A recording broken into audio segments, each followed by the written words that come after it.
একদিন একটি ছোট বিড়ালছানা সুন্দর একটা বাগানে খেলতে খেলতে হারিয়ে গেল।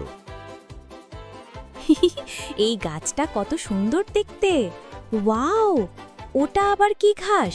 Wow, wow, wow, wow, wow, wow.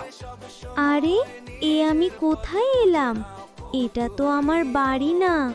মা, ও মা, মা, ও মা, এখন আমি কি করব? তারপর বিড়ালছানা ভয় পেয়ে কাঁদতে লাগল। ঠিক তখনই একটি রঙিন প্রজাপতি ওর কাছে উড়ে এলো। তুমি কাঁদছো কেন ছোট্ট বন্ধু? আমি বাড়ির পথ হারিয়ে ফেলেছি। চলো, আমি তোমাকে তোমার বাড়ি দেখিয়ে দিই। ব্যাস, প্রজাপতির সাহায্যে বিড়ালছানা নিরাপদে তার মায়ের কাছে নিজের বাড়িতে ফিরে গেল। বিড়ালছানা বুঝতে পারল একা একা কোথাও যাওয়া নিরাপদ নয়।